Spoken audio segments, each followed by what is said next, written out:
guys, and welcome back to Feed and Focus for Remote Work and Digital Nomad podcast.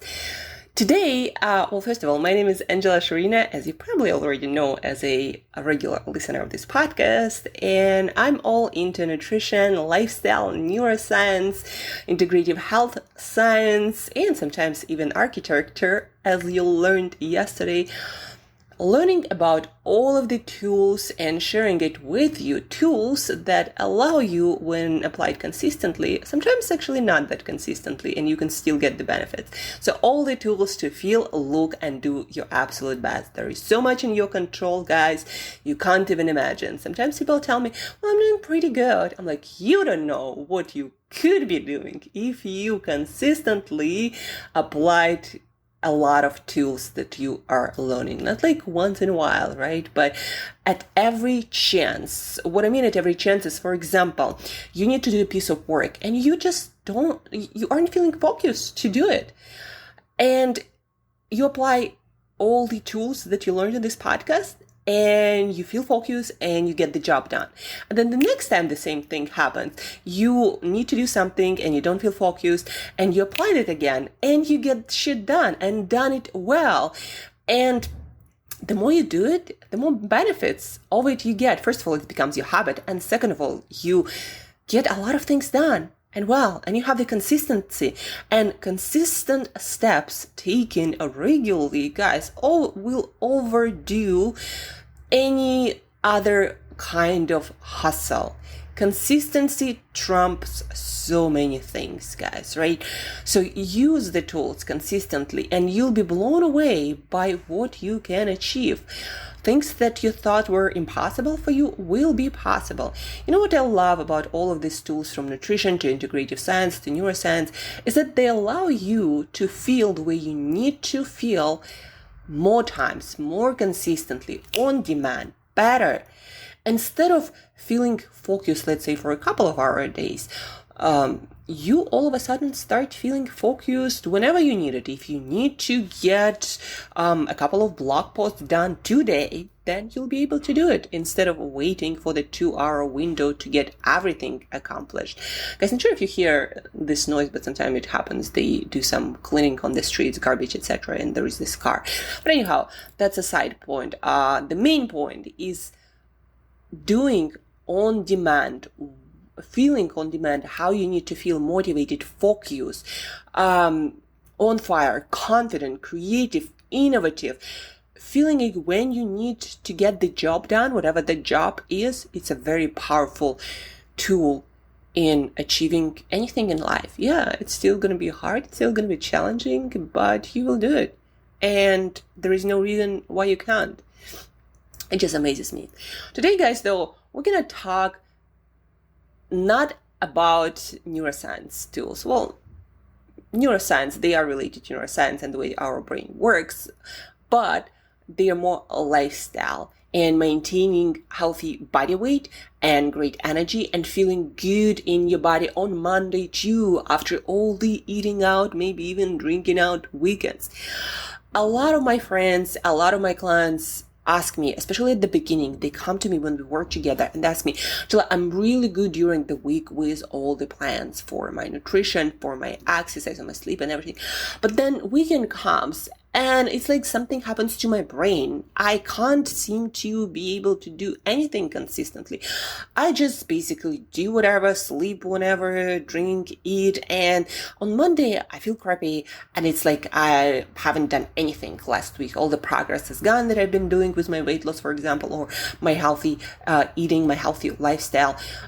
And I feel very discouraged because it's like week after week after week. And I'm like, a squirrel in that wheel, just running and running around and running with no end in sight.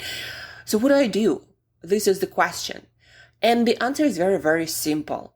And it is actually rooted in neuroscience. You see, when you plan in advance what happens during the week, it's not that you have more willpower or your brain changes. Is that you have a plan.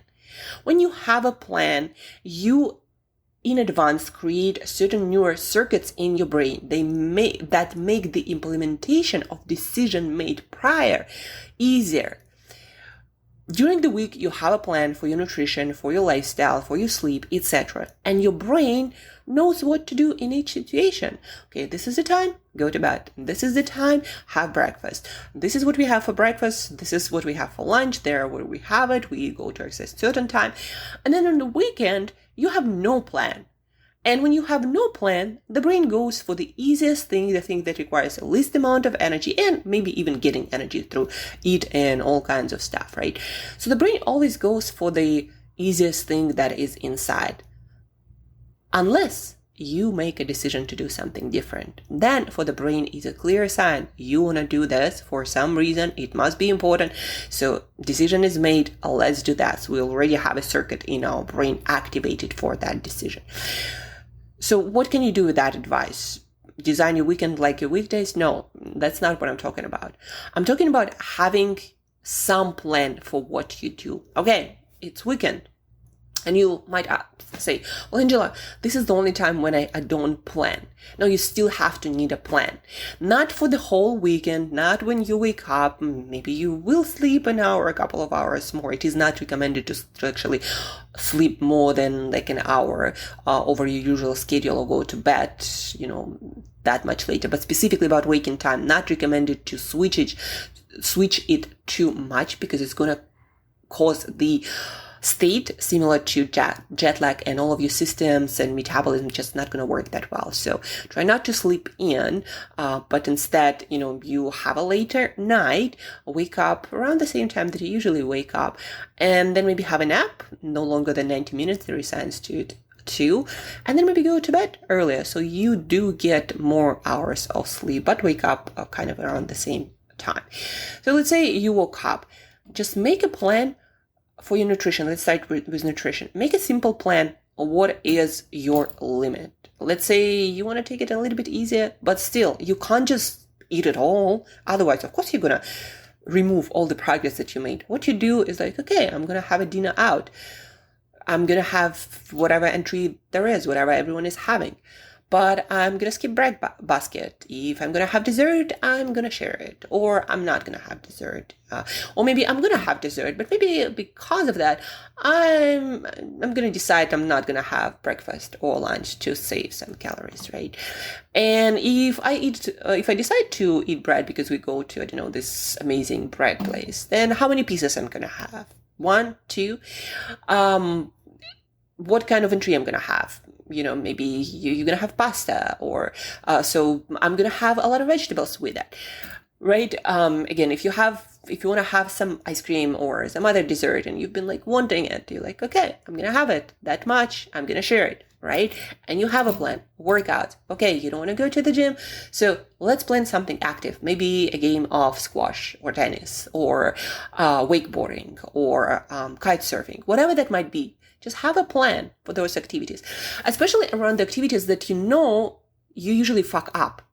Like if it's dinner on the weekends and it's like Friday, Saturday, and Sunday dinner, it's like 3 nights of the week. It's a lot, guys. If you screw up those, of course, you're going to erase all the progress, right? So, okay, 3 nights out a week.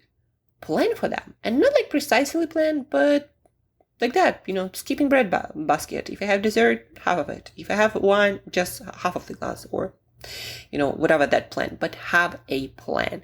It will always do you better. And let's say again, no workouts, but we're doing 2 hours of active leisure, right? And define what it is and put it on your schedule. When you do it, with who, how long. The more precise, the more detailed the plan is, neuroscience research shows, the more you're likely to do it.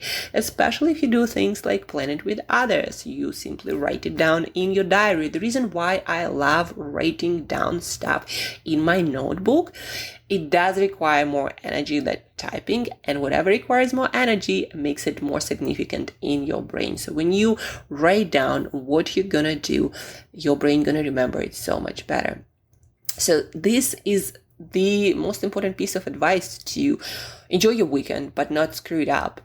right? Plan it all. If you decide to stay up later, make a plan, not whenever, whatever you feel like, because when you're in the situation and there are other people around, you're not going to make the best choice, the choice that you wanted to make that is aligned with your goals. You're not going to make that choice unless you're going to make that decision in advance and you understand why you made this decision, right? So have a plan, not a perfect plan, but some plan. Set some limitations, set some rules, because if you have no rules, you're going to do the easiest, the shittiest thing there is. And you're going to overeat by a lot more, overdrink by a lot more, sleep in all the odd hours. And yes, you're going to screw up all of your progress and you're going to feel like that hamster in a hamster wheel, just running and never finishing. That goes for all areas of our life. Have some plan. Again, doesn't have to be perfect, but have some rules, and gonna save you a lot of headache and feeling of, being defeated and not making progress. Speaking from experience, personal and professional, guys, that planning stuff, it does matter. It does a lot for your brain. So that being said, I'm going to release a bonus episode with Adi that we talked about yesterday, an architect who helps people to design spaces that make you feel and do well. So that's coming. It's really great episode. So over the weekend, have some time to listen to it. But today, maybe right now, take a piece of paper, take your pen. It doesn't matter where you write, guys. You can write on like a piece of toilet paper. It really doesn't matter. What matters is the act of writing down that makes it important. So write down around the times, the events where you tend to screw up all of your progress. Write down your plan, what you're gonna do differently. Again, very important. Do not try to make punishment. Do not try to make it strict. Do not try to make it perfect. Just have some plan that in the morning, with all of your mental capacities still at your disposal, make a good plan right now with your goals in mind, but also understanding that it's weekend and you want to relax a little bit to be ready for the week ahead. So make a plan, write it down, stay tuned. And that's it for today, guys. And till next time, as usual, eat better daily.